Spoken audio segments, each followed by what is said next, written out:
هفته گذشته سالگرد 2 روز تاریخی برای ملت‌های کرد و ترک در ایران بود.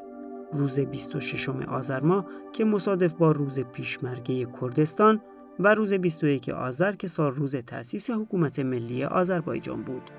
این 2 روز که برای ملت‌های کرد و ترک 2 روز تاریخی بسیار مهم تلقی شده و بزرگ داشته می‌شوند، اما برای ملت فارس به شیوه‌های گوناگون انکار شده و یا اینکه از سوی آنها محکوم می‌شود.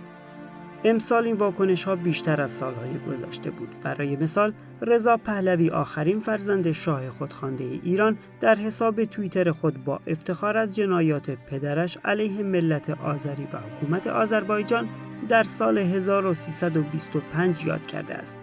در آن سال ارتش رژیم ایران به فرمان محمد رضا پهلوی به حکومت آذربایجان حمله و پس از منحل کردن دولت جعفر پیشوری ملت آذری را قتل عام کرد. نامبرده در توییتی ضمن اشاره به این روز با وارون جلوه دادن واقعیات نوشته است: در آن روز مردم آذربایجان دوشادوش ارتشی که با آنها یکی بود به پا خواستند و پاره تن ایران را از چنگ دشمنان یک پارچگیش نجات دادند. ایرانیان در 21 آذر نشان دادند ذره‌ای از خاک ایران جدا شدنی نیست.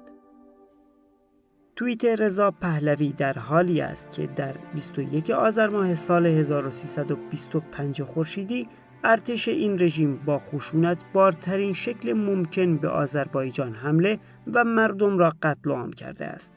در آن زمان ملت آذری به رهبری جعفر پیشوری تصمیم گرفته بود از هویت خود محافظت و بر خاک خود حکومت کند و زیر بار ظلم و زور حکومت مرکزی نرود. این توییت با عکس‌العمل بسیاری از فعالین ملت‌های غیر فارس و تحت ستم ایران مواجه شد. برای مثال، آزاد کردی فعال کرد در پاسخ به این توییت نوشت: در تمام تاریخ ملیت‌های ایران، 2 جمهوری آذربایجان و جمهوری کردستان نمونه‌های حکومت‌های دموکراتیک و با اراده مردم این 2 ملت بودند. ما بقی، چه شما پهلوی‌ها و چه ملاها، به غیر از اشغالگر، دیکتاتور و غارتگر چیزی بیش نبودید و نیستید. کاربر دیگری به نام مهدی نوشته: شما مدعیان تمدن و تاریخ کذایی و امروزه مصر به همبستگی زوری فقط با استناد به همان کتاب سوزی هایی که از تلویزیون مواجب بگیران بت پرست خودتان پخش شد، عریان ترین شکل وحشیگری، قتل عام، سرکوب و ضدیت با شکوفایی آذربایجان را پیش چشم جهانیان به نمایش گذاشتید. دروغگو، مضحک و شرم‌آورید. هزاران نفر واکنش‌های مشابهی به این توییت داشتند، ولی شاهد هیچ عکس‌العملی از سوی پسر شاه خودخوانده پهلوی نبودیم. آنها بار دیگر با این سکوت نشان دادند که حتی در میان اپوزیسیون رژیم هم در حال انکار حقوق ملت‌های تحت ستم در ایران هستند.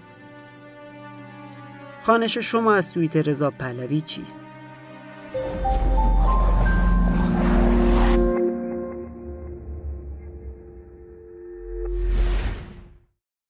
انکار تاریخ ساکن ملل ایران 26 آذر روز پیشمرگه کردستان و 21 آذر سال روز تأسیس حکومت ملی آذربایجان و همچنین حمله و شکست جمهوری‌های کردستان و آذربایجان، حکومت شیخ ازل، حکومت بختیاری ها و حکومت دوست محمد خان در بلوچستان و بقیه حکومت هایی که بعد از کودتای رضا شاه در ایران صورت گرفت، در واقع بخشی از تاریخ ملل ساکن ایران هست که توسط ناسیونالیسم فارس کاملا انکار می شود. دلیلش کاملا واضح و روشن است، چون بعد از کودتای رضا شاه در ایران پروژه در واقع ملت سازی فارس یا در واقع هم ملت سازی ایران و یکسان سازی و نیشن بیلدینگ به اسم ملت ایران شروع شد که بر 2 پایه و اساس صورت گرفت. یکی جعلیات تاریخی ملی بود و دیگری جعلیات تاریخی مذهبی هستند که ما امروز شاهد این جعلیات در این 2 زمینه هستیم. هم مذهب که در واقع به نفع شیعه نوشته میشه، خیلی از واقعای تاریخی جعل میشن و هم مسائل تاریخی و ملی هستن که بخش بزرگی از آنها که متعلق به ملل ساکن ایران هستن اینا یا وارونه جلوه داده میشن یا اصلا اسمی از آنها برده نمیشه. یعنی در واقع ما هیچ گونه نقشی در ایران نداشتیم، نه تاریخی داریم، نه زبانی داریم، نه فرهنگی داریم. هیچ کدوم از این مسائل در واقع ملل ساکن ایران به حساب نیومدن و نمیان. در واقع آنچه که هست همش متعلق به یک ملت هست، به ملت فارس هست و بقیه کاملا انکار میشوند. این در واقع در اون جهت اون پروژه نیشن بیلدینگ، ملت سازی به اسم ایران که در واقع وجود خارجی هم نداره، چون ایران یه سرزمین هست، یه منطقه جغرافیایی هست، ملت نیست، بلکه ملل مختلفی در این جغرافیای زندگی میکنند، داره صورت میگیره این جعلیات و اینا بخشی از سیاست‌های حکومتان سرکوبگر هست که متاسفانه ادامه خواهد داشت و اپوزیسیونی که هم مخالف جمهوری اسلامی هست اینا را هم انکار میکنه و در راستای حکومت پهلوی و جمهوری اسلامی در این زمینه داره حرکت میکنه با انکار تاریخ ملل ساکن ایران. فرهنگ استبدادی در ایران و سلطنتی در ایران بر مبنای نفی موجودیت دیگرانه و هر نهادی موجودیت خودش رو در نفی دیگران میبینه و همین خاطر همیشه در کشورهای خاورمیانه که استبداد شرقی حاکم است یک مستبدی در رأس کار است و شایسته ستیزی میکنه، اجازه نمیدهد که افرادی که لایق هستن و شایسته هستن همیشه از اونها ترس داره و باید که یه عده آدم‌های سفله و مطیع اوامر همیشه داشته باشه. و اگر در تاریخ هم دقت کرده باشین این جمله رو همیشه در کتاب‌ها خوندیم که یک عده‌ای سر بلند کردند و قوای دولتی برای سرکوب آنها اعزام شدند. یعنی وظیفه دولت و قوای نظامی دولت این است که بقیه ایرانیان آزاده و آزاداندیش و دموکرات رو سرکوب بکنه. و همین خاطر هم ما شخصیت‌های زیادی داشتیم که کشته شدن، اعدام شدن، سرکوب شدن و ایرانیان هم هیچ وقت فرصت پیدا نکردن که حقایق رو بدونن و آگاه بشن از این حقایق. و همواره تاریخ جعلی هم در دست دولت مرکزی بوده که او نوشته و قهرمانان ملی ما و بزرگان ما و رؤسای قیام‌های ما رو اینها همیشه با توهین و تحقیر نام بردن. روزهای تاریخی ما، تاریخ، فرهنگ ما، اینها همه جزئی از اون انکار و هویت زدایی است که با روی کار آمدن رضا شاه توسط نیروهای استعماری شروع شد و امروزه هم که باز ایران انقلاب شده و حکومت عوض شده کماکان ادامه داره و این روند حاکمی هست که همیشه در ایران وجود داشته که باید عوض بشه. رضا پهلوی طی سالهای گذشته در رابطه با به ویژه مسائل مربوط به ملیت‌های تحت ستم در ایران مواضع مختلف داشته و گاهن متضاد بودن. بعضی اوقات مسئله فدرالیسم رو مطرح میکنه، حتی بعضی اوقات به مسئله حقوق ملت‌ها اشاره میکنه و در بسیاری از اوقات هم همان سیاستی رو در پیش میگیره که پدر و پدر بزرگش در پیش گرفتن و حتی همکنون جمهوری اسلامی و بخشی از اپوزیسیون ایران در برابر ملت‌های تحت ستم و اون انکار حقوق ملت‌های غیر فارس در ایران هست. به نظر میرسه که اگه از این منظر به این موضوعگیری نگاه بکنیم، رضا پهلوی بیشتر یک پوپولیست است و دوست داره که دنبال جو بیفته، دنبال موج بیفته که در جامعه ایجاد میشه تا اینکه خودش مواضعی رو دنبال بکنه. از نظر دیگه شاید به نظر برسه که راهش رو پیدا کرده طی سالهای گذشته و میخواد در واقع نمایندگی طیفی از ناسیونالیست های افراطی و ناسیونالیست های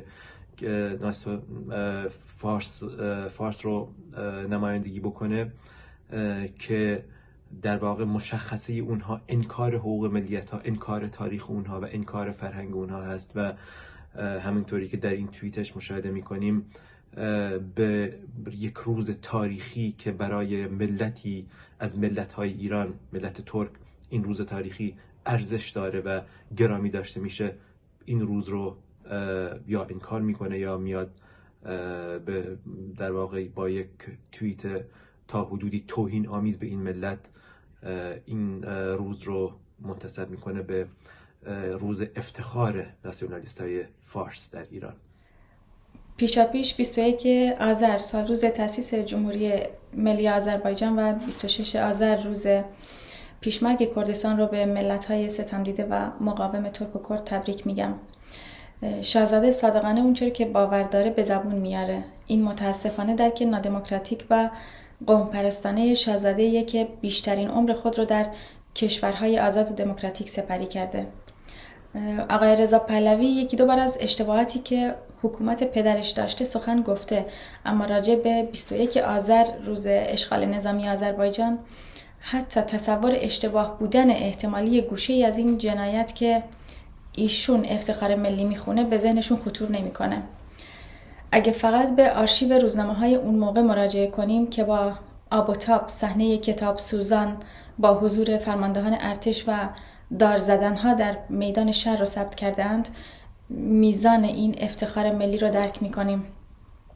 کودکان دبستانی رو مجبور میکردن که به صف ایستاده و کتاب‌های ترکی خود رو از جمله کتاب زبون مادری به نام آنادیلی رو در آتشی که افروخته بودن بندازن و با صدای بلند جاوید شاه بگن. اون وقت اجازه ورود به مدرسه رو داشتن. این در حالی بود که دولت مرکزی تعهد داده بود که از خشونت و کشتار و راهزنی بپرهیزه. پس راه شاهزاده همون راه نیاکانشه.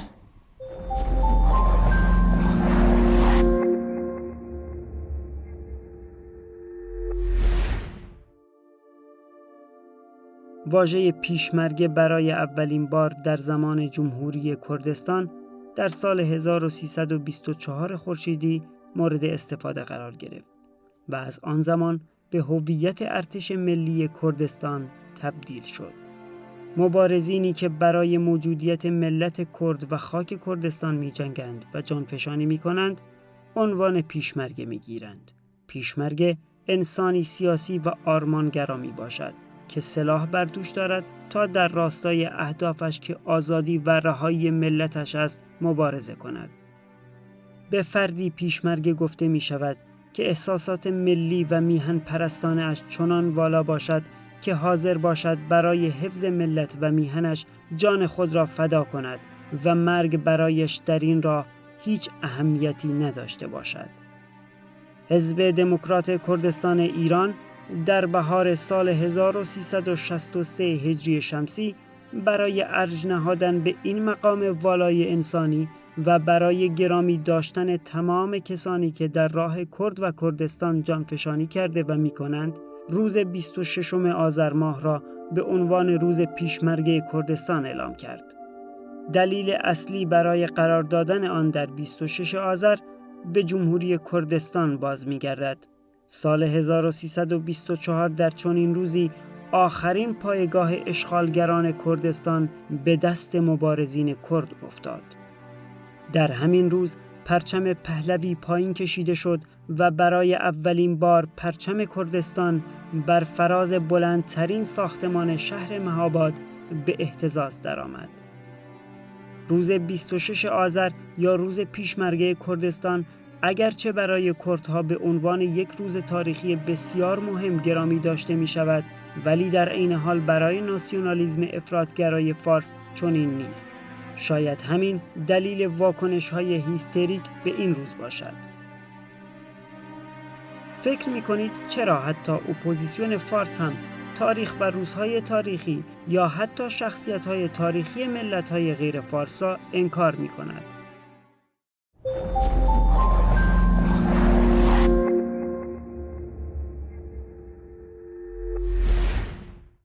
این موضوع گره کور توسعه ایران بوده و ادامه داره که متاسفانه نشون میده که در بنیان فکری اپوزیسیون ایرانی هیچ تغییری صورت نگرفته. انگار با شکست جنبش مشروطه و درست کردن کشوری مصنوعی و متمرکز، نسخه‌ای برای تمام زبان‌ها پیچیده شده. ایران یک پارچه خط قرمزه و سخن گفتن از حقوق ملت‌ها عبور از این خطه. این دوگماندیشی ایران شهری‌ها از پوزیسیون و اپوزیسیون ماندگاری جمهوری اسلامی رو بیمه کرده و مانع گام نهادن به سوی انسان مداری و دموکراسیه. فکر کنید اکثریت اپوزیسیون حتی با ماده 15 لگدمال شده فعلی که تدریس به زبان مادری رو مجاز میدونه به شدت مخالفند. انکار تاریخ ملل ساکن ایران توسط اپوزیسیون پارس دلیلش کاملا واضح و روشن هست، چون این برمیگرده به اون هویتی که برای خودشون تعریف کردن و تعریف میکنن، چون میگن ما ایرانی هستیم، بنابراین آنچه که رو ما تعریف میکنیم تحت عنوان ایران هست. اما در ایرانی که اونا دارن تعریف میکنن میبینیم که هیچ اثری از تاریخ ملل ساکن ایران بغیر از ملل فارس که آن هم بخشی از بزرگی از تاریخی که به عنوان ملت فارس تعریف میشه یا به عنوان ایران تعریف میشه کاملا جعلی هست. خیلی واضح و روشن هست. اگه ما یه نگاهی به جغرافیای مردم فارس بیاندازیم میبینیم که نه جغرافیای بزرگی دارن، نه آنچنان جمعیتی دارند که تمام تاریخ سرزمین ایران را به خودشون تعلق بدن و کاملا از جغرافیا، از جمعیت شما میتونی حدس بزنی که چقدر در این تاریخ دروغ و جعلیات هست. و اگر این رو مقایسه بکنیم با جغرافیای مردم ترک که از چین گرفته تا اروپا همه اینا ترک هستن در مقابل امپراتوری که ترک ها داشتن، یا عربا را نگاه بکنید از آفریقا و اروپا گرفته تا خاورمیانه و آسیا همش اینا سرزمین مردم عرب هست و با جمعیتی که دارن. کجاست جمعیت مردم فارس؟ کجاست سرزمین مردم فارس؟ پس بنابراین تاریخی که ما اینجا داریم این تاریخ متعلق به ملل ساکن ایران هست و اینا حکومت‌های مردم کرد و ترک و عرب و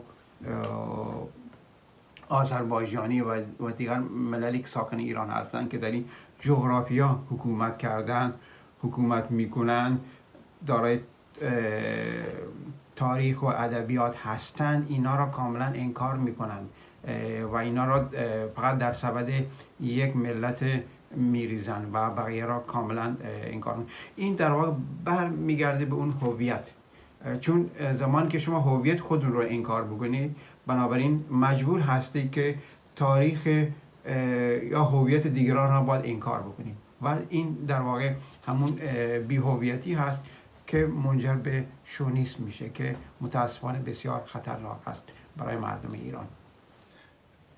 انکار ملیت‌های تحت ستم در ایران یک روند حاکمی بوده است که در طول این یک قرن گذشته ادامه داشته و کماکان ادامه داره و اصل اون هم بنیادش زمانی گذاشته شد که انگلیسی ها کودتایی کردن و رضا شاه رو روی کار آوردن و به این شرط که ملت های ایران رو سرکوب کنن و یکسانسازی کنن و اونها رو به انقیاد درآورن، چون که این ملیت ها خیلی استعمار ستیز بودن و مشکلاتی برای نیروهای استعماری در ایران ایجاد کرده بودن و همون خاطر یک نیروی نظامی ایجاد کردن از اون ژاندارم هایی که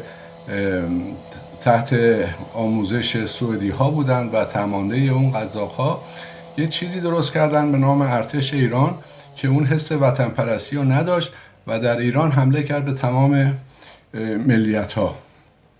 به همین خاطر از دیدگاه استبداد مرکزی این روزهایی که برای ملیت‌ها خیلی مهمه میبینیم که اونها خیلی به سادگی کنارش رد میشن و حتی در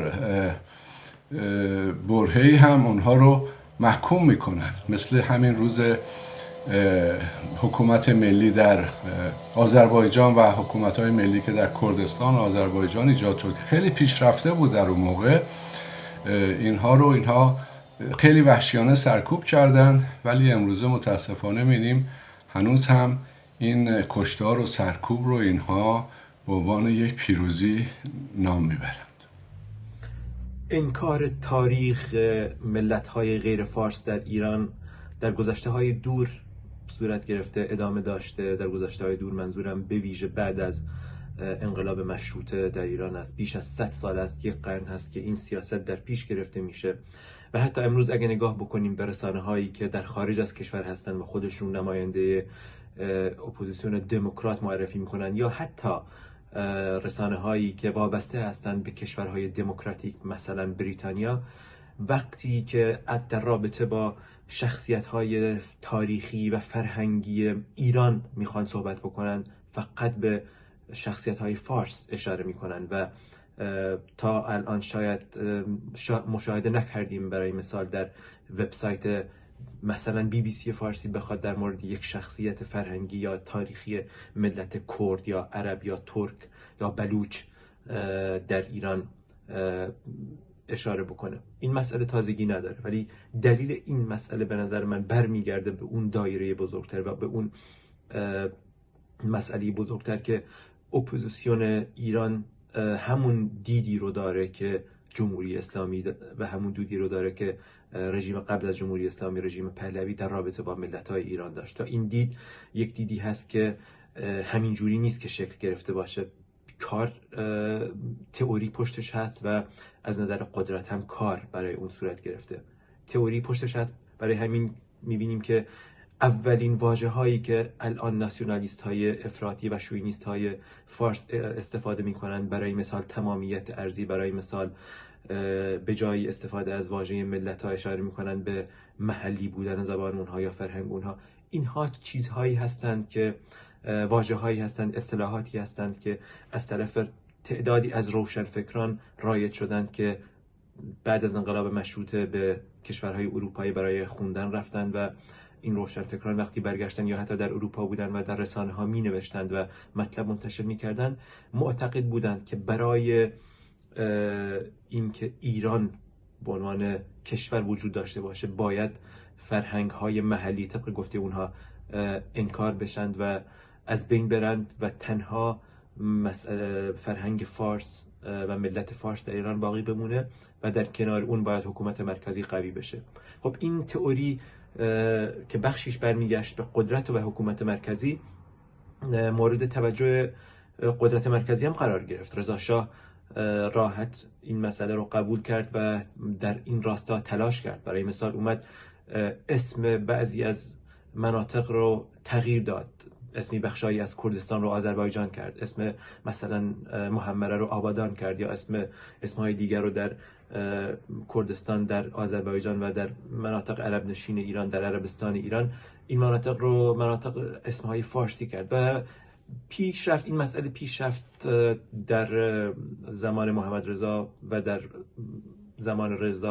زمان رژیم کنونی هم ادامه داشته و به نظر میرسه که همه اینها بخشایی از یک پازل هستند که شوینیسم فارسی رو در ایران شکل میدن.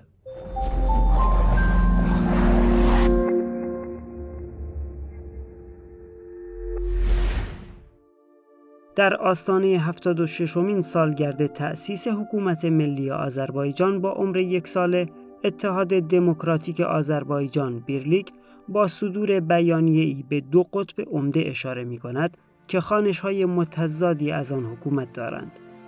طبق این بیانیه، گروه اول از همان فردای تعرض به آذربایجان و به خون غلطاندن حاکمیت مردم جوایز و امتیازاتی از دربار شاهنشاهی دریافت کردند. این روند تحت عناوینی فریبنده و تبلیغات شومی چون نجات آذربایجان و با تبلیغات استعمار داخلی علیه فرقه دموکرات و حکومت ملی آذربایجان ادامه یافت. گروه دوم طبق بیانیه بیرلیک با اتکا به واقعیت‌های تاریخی، حقوق برابر خلق‌ها و چشمانداز دموکراسی در ایران تلاش می‌کنند فرقه دموکرات و حکومت ملی آذربایجان را نه در ضدیت با ایران بلکه آن را در راستای تأمین حقوق خلق‌ها و به ویژه ملت ترک در ایران و در عین حال حکومت ملی آذربایجان را در سمت و سوی تکوین نظام سیاسی نامتمرکز در ایران که لازمه رشد و توسعه در تمامی زمینه هاست ارزیابی کنند و اراده مردم در تأسیس دولت‌های ایالتی را حرکتی در جهت دموکراتیزاسیون ایران توضیح دهند. به نظر می رسد که این دو قطب را می توان به دیگر ملت‌های تحت ستم در ایران تعمیم داد. به عبارت دیگر، یک قطب حکومت مقتدر مرکزی در کنار سرکوب ملت‌های دیگر را تضمین کننده وجود ایران می دانند و قطب دیگر تمرکز زدایی و احقاق حقوق تمام ملت‌های ایران را ضامن ایجاد دموکراسی و به تبع آن وجود کشوری به نام ایران می دانند. شاید اینکه گروه میان قدرت حاکم و اپوزیسیون خارج از کشور گروه عمده هستند دلیل واکنش‌های اخیر است و همین مسئله به تقویت نیروهای گریز از مرکز منجر شده و می شود. به نظر شما سیاست‌های انکارگرایانه قدرت حاکم و اپوزیسیون خارج از کشور نیروهای گریز از مرکز را تقویت نمی کنند؟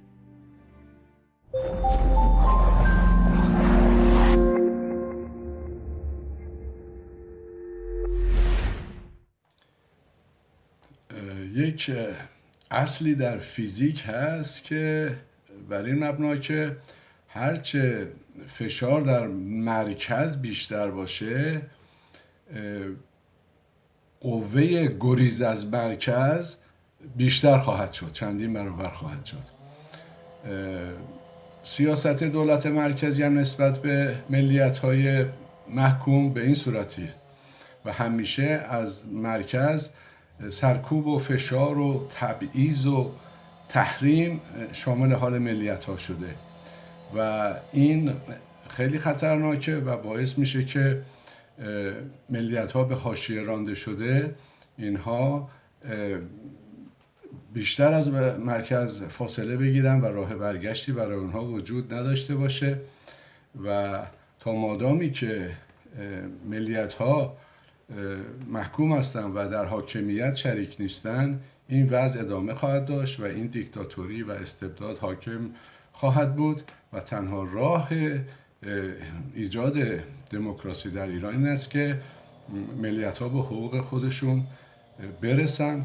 متاسفانه دولت مرکزی درک درستی از دموکراسی نداره و به همین خاطر اون برداشت دموکراتیک رو نداره از این واژگان و عاملی است که بازدارنده در مقابل نهادینه کردن دموکراسی در ایران و اپوزیسیون خارج از مرکز هم اغلبشون اون تمامیت خواهان و تمرکزگرایان همسو و همفکر هستند با ارتجاع حاکم در مرکز. مسلماً این سیاست چه از طرف قدرت باشه چه از طرف اپوزیسیون یک نتیجه در پی داره و اون این هست که نیروهای گریز مرکز در ایران تثبیت میشن، شکل میگیرن یا قدرت یا در واقع تقویت میشن. این نیروهای گریز از مرکز خب معتقد نیستند که مسئله ملت‌ها و ملت‌های تحت ستم غیر فارس در ایران میشه در چارچوب ایران این مسئله رو حل کرد و تنها راه جدایی هست و این راهی هست که از طریق حق تعیین سرنوشت باید این مسئله رو دنبال کرد. خب این البته علت در واقع مسئله نیست، این معلولی است و علت اصلی همون سیاست هایی هستند که از طرف اپوزیسیون و از طرف قدرت حاکم در ایران شکل گرفتند و در رابطه با مسائل مربوط به ملت ها و حقوق ملت های تحت ستم در ایران شکل گرفته که این معلول رو در پی داشته. مسلماً تثبیت یا تقویت نیروهای گریز از مرکز نتیجه این سیاست است. به نظر من در روز اول تأسیس این ایران جدید مرکز دموکراتیک و قابل اتکا برای همه نبوده و قدرت مرکزی با سرکوب مرکزیت رو تحمیل کرده. این مرکز مستبد بوده که حاشیه‌ها رو از خود رونده. اینا از روز اول در حکومت کردن مدرن نبودند، اما با ثروت و اسلحه مدرن در فکر بازسازی امپراتوری قبل از میلاد بودند. بیهوده نیست که جمهوری اسلامی با جهانبینی ضد انسانی و پوسیده جانشین پادشاهی شده و خیلی خوشبین به این هستند که نوبت بازسازی سلطنته. سرچشمه فکری اپوزیسیون یکیه، اما تاکنون ملت‌های غیر فارس در حاشیه برای همزیستی در آینده دموکراتیک برنامه دارند. ببین، سیاست انکارگرایانه قدرت حاکم و اپوزیسیون فارس در رابطه با مسائلی که ما در ایران داریم خود طبیعی هست. این مسائل مشکلات ما را بیشتر میکنه، یعنی اون همزیستی مسالمت آمیزی که ما داریم این رو در واقع دوچار یک سری مسائل مشکلاتی میکند که خوشایند نیستن برای هیچ کدوم از ماها.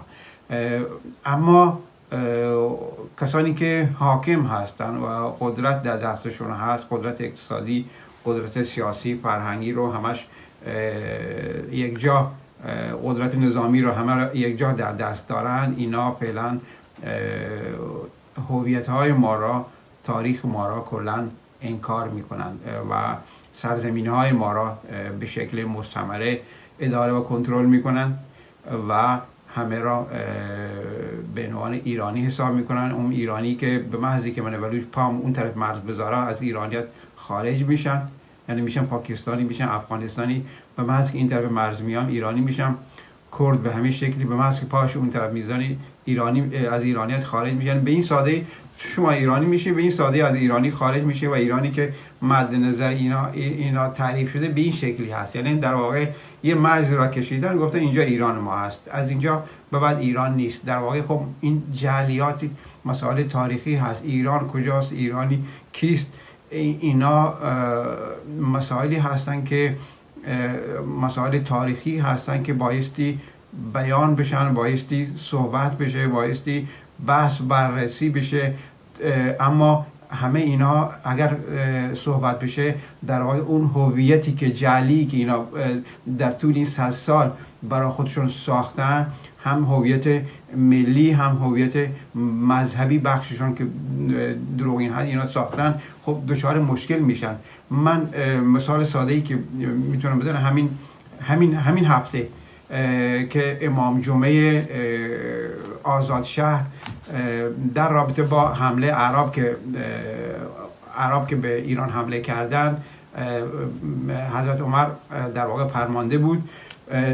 اون موقع عرب مغلوب شدن، بعد دختر یزدگرد را به نکاحی حضرت حسین در آوردن و این نکاحی را حضرت عمر خواند. امروز زمانی که امام جمعه آزاد شهر مولوی گرگیش این را مطرح کرده، خب داد و فغان برخی از آخوندها در اومده که خب چون اینا حضرت عمر را انکار میکنن، بنابراین بخشی بزرگ امامانی که هستن دختر یزدگرد هستن، بنابراین اگر این را انکار بکنن خب این نگاه در واقع یعنی جایز نیست، در واقع امامان میشن حرامزاده. به این شکلی خیلی راحت باید بگم.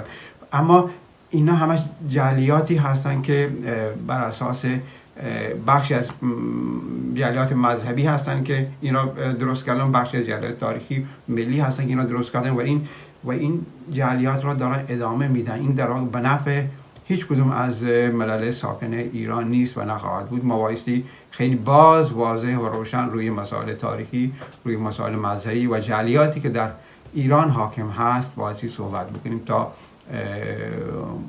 در آینده هیچ گونه مشکلی نداشته باشیم.